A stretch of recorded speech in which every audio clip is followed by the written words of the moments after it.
Happy வணக்கம். Chapter 5 work, energy and power. இந்த மூணுக்கான டேர்ம்ஸ் என்ன அப்படிங்கிறத சொல்லி ஆரம்பிச்சிருப்பாங்க. இன்ட்ரோடக்ஷன். இதில் the terms of work, energy, power நம்ம இதை கேள்விப்பட்டிருப்போம். அதுக்கு நம்ம யூஸும் பண்ணணும் வாழ்க்கையில், ஓகேவா? ஆனால் ஃபிசிக்ஸில் இந்த மூணு டேர்ம்ஸுமே வேறு வேறு மீனிங். ஸோ அதை தான் இங்கே சொல்லியிருப்பாங்க, ஓகேவா? அதை தான் இந்த பானை ஃபுல்லாமே சொல்லியிருப்பாங்க. ஃபிசிக்ஸ் கான்டெக்ஸ்டில் எல்லாமே எக்ஸ்பிளைன் பண்ணியிருப்பாங்க. ஒர்க்னால் என்ன? நம்ம செய்யக்கூடிய வேலை. எனர்ஜி அப்படின்னா நம்ம அந்த வேலை செய்கிறதுக்கான தேவையான ஆற்றல். பவர் அப்படின்னா அந்த ஆற்றலை வச்சு நம்ம எவ்வளோ ஸ்பீடாக செய்கிறோம், அந்த ரேட் ஆஃப் ஸ்பீட் அப்படிங்கிறது தான் பவர், ஓகேவா? ஸோ இந்த மூணுக்குமே தொடர்பு இருக்குது. ஸோ அதை தான் இங்கே ஃபுல்லாக இந்த பேராஃபுல்லாமே சொல்லியிருப்பாங்க. Okay, the aim of this chapter is to develop and understanding of 3 physical quantities. அதான் ஒர்க், எனர்ஜி, பவர், ஓகேவா?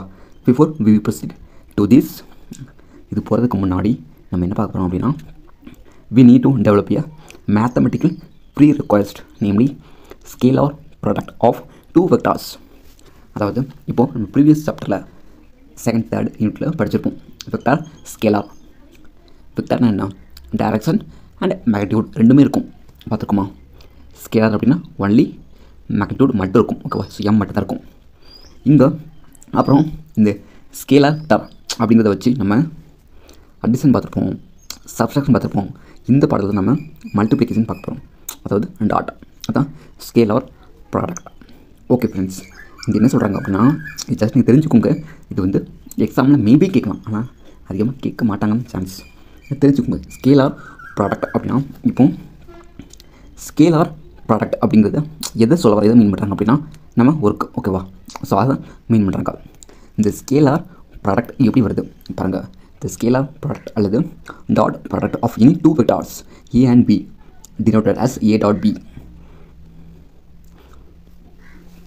There is a dependence A dot B equal to AB cos theta. So அதான் இங்கே A ஒரு vector, B ஒரு vector, இந்த dot இருக்க இடையில. So அது வந்து ஒரு டாட் ப்ராடக்ட். ரெண்டு வெக்டாரை நம்ம டாட் பண்ணும்போது, இண்டு பண்ணும்போது நமக்கு கிடைக்கக்கூடிய ரிசல்ட் வந்து ஸ்கேலார். ஸோ அதை தெரிஞ்சுக்கோங்க, ஓகேவா? இது ரொம்ப ரொம்ப முக்கியமானது. ரெண்டு வெக்டாரை மல்டிப்ளிகேஷன் பண்ணும்போது நமக்கு கிடைக்கக்கூடிய ஆன்சர் வந்து என்ன? Scalar vector. ரெண்டு vector is equal to scalar அப்படிங்கிறது ஞாபகம் வச்சுக்கோங்க. ஓகே ஃப்ரெண்ட்ஸ், இப்போது நம்ம ப்ரீவியஸ் சாப்டரில் படிச்சிருப்போம். என்ன? வெக்டார் ஸ்கேலார் அது எல்லாமே இந்த வெக்டாரில் அடிஷன் இருக்கும், சப்ஸ்ட்ராக்ஷன் இருக்கும். அது வந்து இந்த கம்யூட்டேட்டிவ் லா, டிஸ்ட்ரிபியூட்டிவ் லா, அது வந்து ஒபே பண்ணோம். அதே மாதிரி இங்கே டாட் ப்ராடக்ட்டுமே ஒபே பண்ணணும்னு சொல்கிறாங்க. இந்த A dot B, B dot C, இது வந்து கம்யூட்டேட்டிவ் லா வந்து ஒபே பண்ணுறதா. அப்புறம் வந்து டிஸ்ட்ரிபியூட்டிவ் லா, இந்த A dot B plus C is equal to A dot B plus A dot C, இதையுமே ஒபே பண்ணுறது அப்படிங்கிறது சொல்கிறாங்க. தெரிஞ்சுக்கோங்க இதை பற்றி. ஸோ ஓகே ஃப்ரெண்ட்ஸ், நெக்ஸ்ட்டு இந்த அக்கௌண்ட் இந்த ஃபேக்டர் போதும். A dot B equal to 0, இந்த பார்த்தோம்ல ஒரு ரிலேஷன் இருக்குல்ல, இதுதான் A dot B equal to AB cos theta பார்த்தோம்ல.